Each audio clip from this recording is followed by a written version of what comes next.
And so most kids fail because of conversations at home, right? The car ride home. They blame everybody but the kid, but themselves. And I try to get kids to be good at their God-given ability, and I'll stop practicing in order to do it. Yo, hey, great screen. Stop. Hold on. What just happened right there, and why? One kid came off the screen and scored, and it's like, but who created it? And then everybody's ever like, oh, and it makes you take notice. Like, I better come off of Kavion screens because he obviously sets the best screens. If you don't stop it, they don't notice. And I haven't got to the presentation yet, so like, don't worry about it. Don't worry about it. I think this is good. So this is how I describe it. Kids don't know their basketball geography. They don't know where they are. It's like being in a mall. You are here. To get to JCPenney, you got to go there. And their POV is so poor, they think they're standing here when they're not. So as a coach, you're looking at that big wall map and you're like, dude, you are here. I don't know why you think you're here. It's because my favorite player is Steph. He's a great shooter, not you. You know, like you don't get to take shots because your favorite player takes shots. You need to take shots because that's what you do.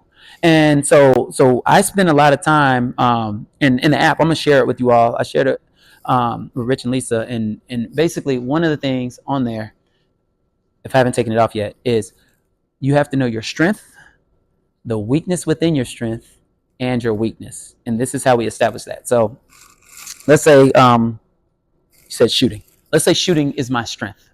All right, because this is an example I actually use on video. Okay, I'm a good shooter in an empty gym, so I think. The weakness within my strength might be, okay, well, I'm a good shooter when nobody's on me on the gun, but how good am I a shooter when I'm coming off screens, off pin downs, from range, reading closeouts, right, in the pinch post? Like, so now you ask them, are you still a good shooter in these situations? And then they start to realize, all right, let's test it out. And you do tests so they can see exactly who and where they are. Because I used to tell kids the best players are the players that forget. And there was a time where I think that used to be true. That is not true anymore. These kids forget way too quickly. And because of that, they don't even remember the last 5 shots they missed. They just remember the last one that they hit. And so as a result, there's this false sense of who they really are. And so you need kids to be able to understand that. So once you establish the weakness within their strength, then you tell them about their weakness. And then we kind of have to dive into that. And I use film to show them where their worth is. It's like, I have a kid that gets a lot of offensive rebounds.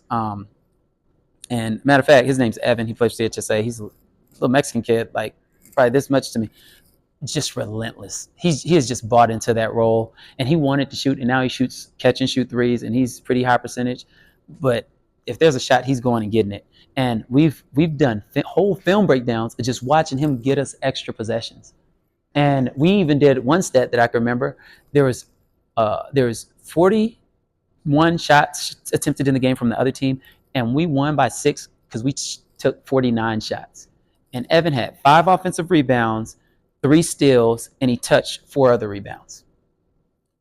We got to shoot 8 more shots than them because of Evan.